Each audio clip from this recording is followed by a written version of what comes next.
सती का चौतरा दिख जाए जैसे रूप बाड़ी में। सती का, मेरी नई किताब फिर मेरी याद में है ये कि सती का चौतरा दिख जाए जैसे रूप बाड़ी में, कि जैसे छठ के मौके पर जगह मिल जाए गाड़ी में। तो अगर किसी को छठ के मौके पर अचानक जगह मिल जाए तो वो कैसे छठ पर वहां पहुंचेगा।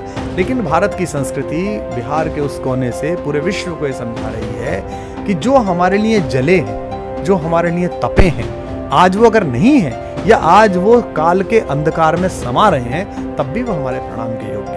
बस बिहार के लोगों से ये कहना है कि छठ के पर्व से वो एक संकेत ग्रहण करें कि मैंने कभी कहा था कि अंधकार चाहे गहरा हो, 7 समंदर पार हो, सदा उजाला विजय हुआ है अगर सत्य आधार हो।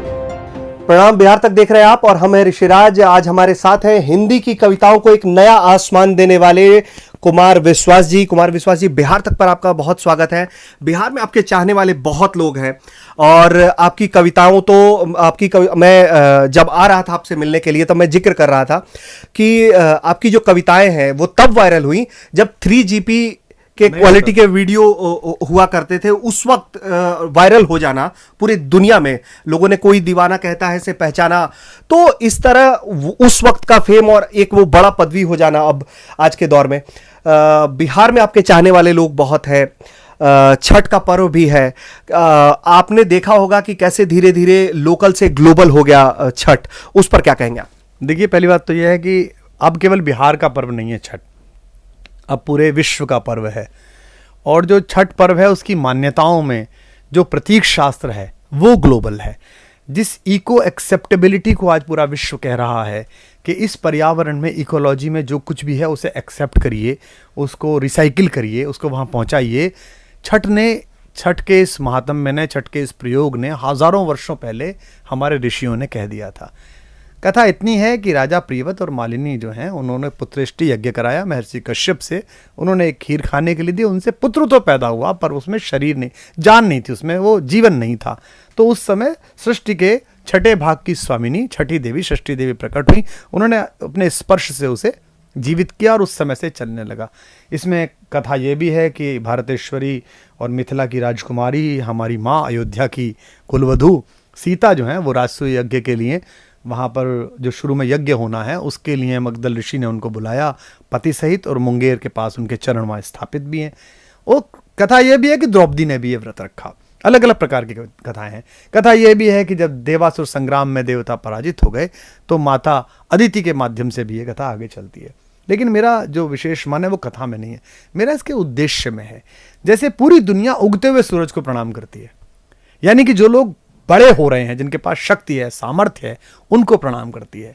लेकिन भारत की संस्कृति बिहार के उस कोने से पूरे विश्व को ये समझा रही है कि जो हमारे लिए जले हैं, जो हमारे लिए तपे हैं, आज वो अगर नहीं है या आज वो काल के अंधकार में समा रहे हैं, तब भी वो हमारे प्रणाम के योग्य हैं। बिहार का बेटा दिनकर कहता है, कलम आज उनकी जय बोल, जो चढ़ गए पुण्य वेदी पर बिना लिए गर्दन का मोल। तो हमारे 50, 100, 60, 200 क्रांतिकारियों के हमें नाम याद हैं, लेकिन उस 33 करोड़ लोगों में तो लाखों, असंख्य लोगों ने आहुति दी थी। लोगों ने कैरियर अपने छोड़ दिए थे, जीवन छोड़ दिया था। वो सब जलियांवाला बाग के अमर शहीदों की सूची में तो उनका नाम भी नहीं है। बस इतना पता है कि जलियांवाला बाग, उसमें जो हजारों लोग, जिन्होंने, उन माओं ने, उन बच्चों ने इस स्वतंत्र समर में अपनी वो दी, संविधा दी, उन्हें कैसे अर्पण करें। तो एक तरीके से अस्तांचलगामी सूर्य को अर्घ्य देना इस बात का प्रतीक है कि हम विपत्ति में और संपत्ति में किसी बड़े आदमी को देखकर अपनी स्वीकार्यताओं का निर्णय नहीं लेते। इसलिए हमारे संस्कृत में एक श्लोक है, उदेति सविता ताम्र, उगते हुए सूरज तांबे के रंग का होता है, ताम्र एवास्तमेति च, और अस्त होते हुए भी तांबे के रंग का होता है। संपत्तौ च विपत्तौ च, संपत्ति में और विपत्ति में महता मेघ रूपता, महान लोग एक जैसे होते हैं। ये इसीलिए लोक पर्व है, इसका कोई विधि विधायक नहीं है, इसके विधान बताने के लिए किसी पंडित को अधिकृत नहीं किया गया है। आपको दीपावली की पूजा के लिए आदेश लेना पड़ता है पुरोहित से कि इतने बजे से इतने तक का शुभ मुहूर्त है माँ लक्ष्मी पूजन का।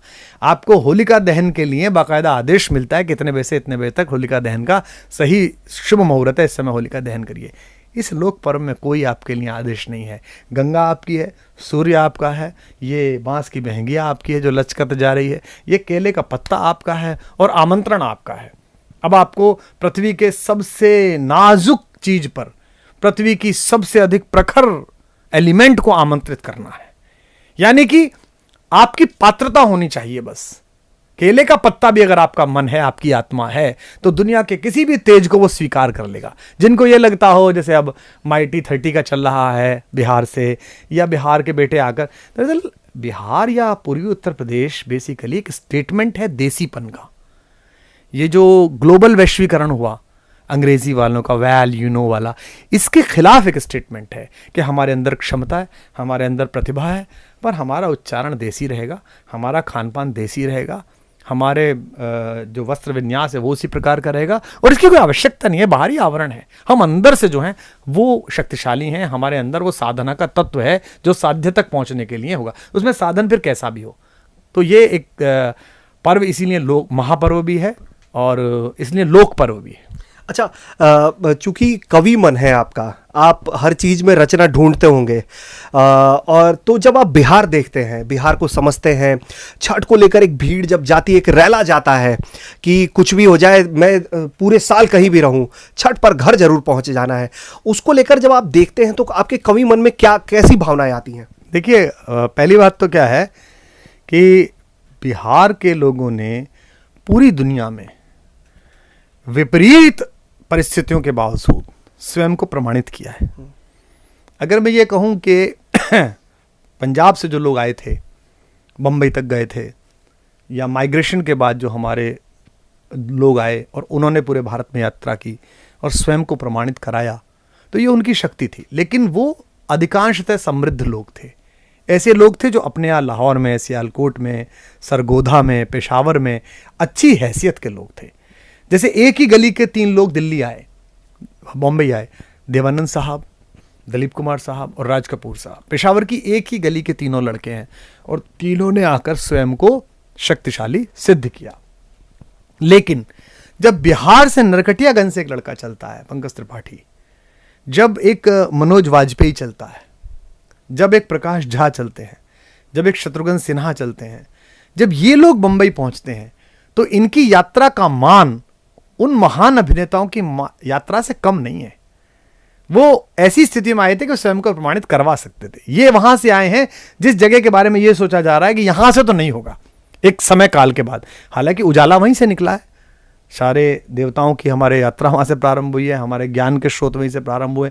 तो ऐसे बिहार के और पूर्वी उत्तर प्रदेश के लोगों ने पूरी दुनिया में बेटे बेटियों ने घूम कर पहुँच कर अपनी प्रतिभा का, अपनी क्षमता का, संघर्षशीलता का और मेहनत का, अद्भुत मेहनत थी, तोड़ मेहनत, उसका लोहा मनवाया।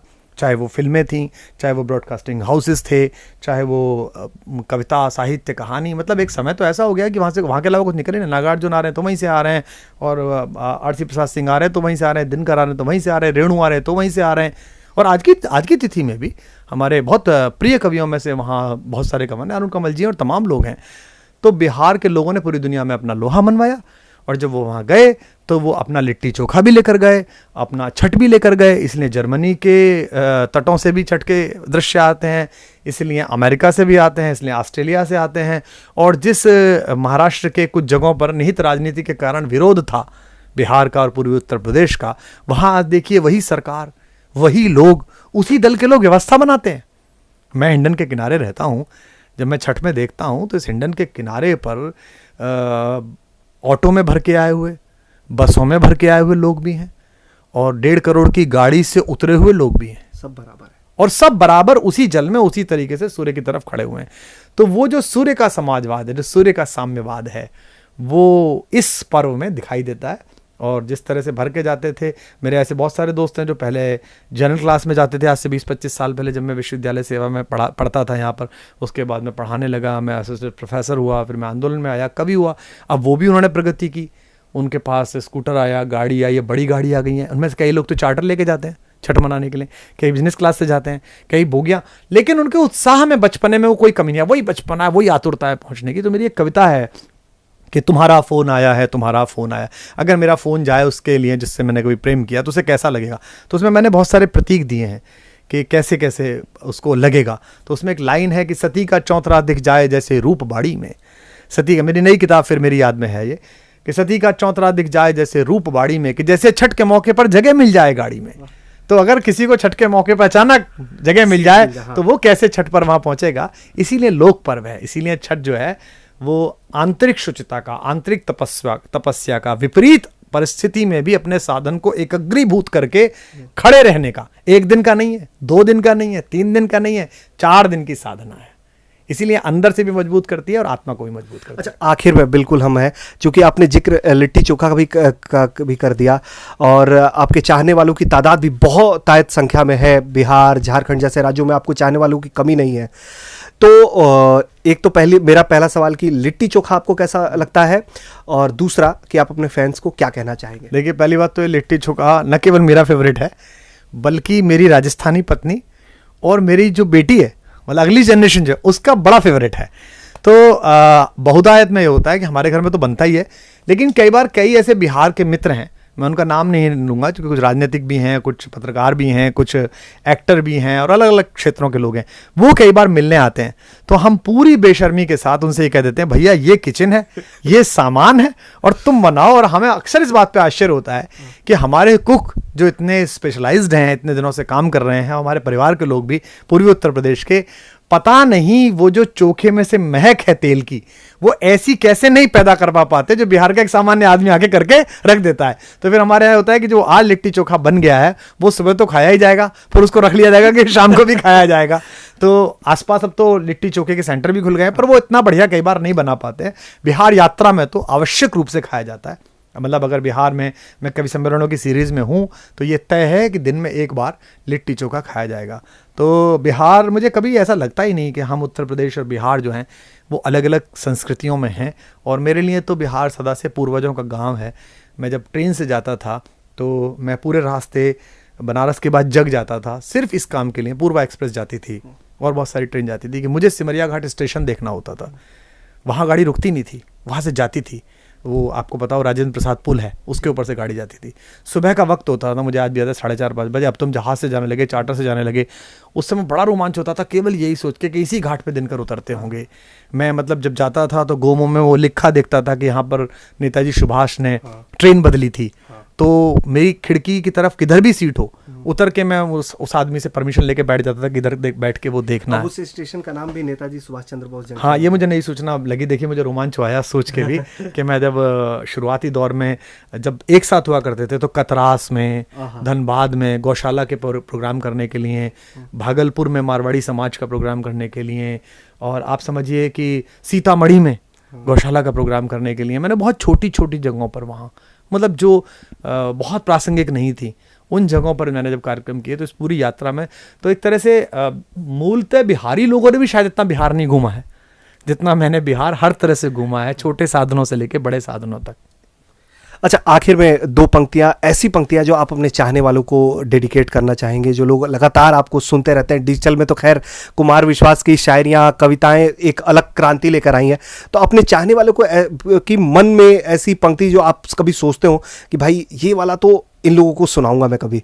बस बिहार के लोगों से ये कहना है कि छठ के पर्व से वो एक संकेत ग्रहण करें कि मैंने कभी कहा था कि अंधकार चाहे गहरा हो, 7 समंदर पार हो, सदा उजाला विजय हुआ है अगर सत्य आधार हो। अगर सत्य का आधार है तो चाहे कितनी में, मैं जानता हूं कि आज की तिथि में भी राजनीतिक कारणों से, प्रशासनिक कारणों से बिहार के जो बेटे बेटियां हैं, बिहार के जो बच्चे हैं, जैसे कहना नहीं चाहिए, बिहार में जब बाढ़ आई तो वो शासकीय अव्यवस्थाओं के कारण आई, वो प्रकृति के कोप की वजह से नहीं आई। दुनिया भर में पानी बरसता है, आपसे ज़्यादा बरसता है। फ्लोरिडा में तो सुबह शाम बरसता है, आप पे तो क्या बरसा होगा। वो डूब गए क्या फ्लोरिडा वाले? मैं तो गया हूँ कितनी बार फ्लोरिडा, आनंद से हैं। तो जो हमने बेचैनी हमारे बुद्धिजीवियों में, हमारे स्टार्स में, हमारे जो सोशल प्लेटफॉर्म पे बड़े बड़े हैंडल्स हैं, जो देखा मैंने उनमें बेचैनी, चेन्नई की बाढ़ के समय, मुंबई की बाढ़ के समय, है ना, वो बेचैनी मैंने तब नहीं देखी। तब मैं शायद मेरे ख्याल से सबसे शुरुआती लोगों में था जिसने वीडियो जारी किया, जिसने जो संभव हो सकती थी अपनी ओर से मदद की, लोगों से अपील करी, और मुख्यमंत्री के प्रति असहमत होते हुए भी, उनके बयान, उनके प्रयासों से शुरुआती दौर में असहमत होते भी ये कहा कि अब जो भी कर सकते हो मुख्यमंत्री सहायता कोष में कुछ करो। तो इसलिए नहीं कि मैं उत्तर प्रदेश का हूं और बिहार मुझसे लगा हुआ, इसलिए क्योंकि आज भी वहां जो लोग संघर्ष कर रहे हैं, मैंने एक शेर पढ़ा था कि है कुछ ऐसे फूल जिन्हें मिला नहीं माहौल, महक रहे हैं मगर जंगलों में रहते हैं। अब बिहार के लड़के लड़कियां, वही लड़के लड़कियां दिल्ली आ जाते हैं जब, तब आप देखिए उनको क्राफ्ट करके वो क्या हो जाते हैं। भाई वहाँ कैसे नहीं होते हैं, वो तिलका मांझी में रहते हुए होते हैं, लेकिन सब क्यों नहीं होते हैं? तो बिहार अभी भी जो मूलभूत प्रकाश की आवश्यकता वहाँ के युवा को है, उससे थोड़ा सा वंचित है। इसलिए भी मेरे मन में अंदर अंदर ये आता है कि, और मेरे चारों तरफ काम करने वाले लोगों में सौभाग्य से जो मेरे साथ काम करते हैं, मेरे ऑफिस में, मेरे ब्रांड को देखते हैं, उनमें शायद 70% 80% बिहारी हैं। तो हमारा पूरा माहौल रहता है, मतलब कोई भी जाए, हमको मतलब नहीं कि तुम कैसे आए, कितने दिन में आए, ठेकुआ लाए कि नहीं लाए, और ठेकुआ लाए तो हमारे वाले अलग रख जाओ भैया, और तुम हो गए मखाने लाए कि नहीं लाए। हमारे यहाँ कई सारे बच्चे हैं जो अपने गांव जाते हैं, लौट के आते हैं, आते ही फिर पैर वैर छूते हैं लड़के, सर लौट आए, हमें वो लौट वोट आए वो बताओ, हमें ठेकुआ दो, हमारे कहाँ है, और फिर वो मेरे पास रखे रहते हैं। तो बिहार को बहुत बहुत शुभकामनाएं।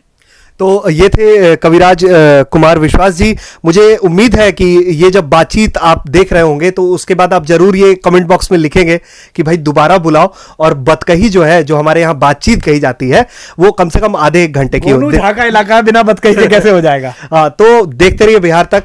प्रणाम।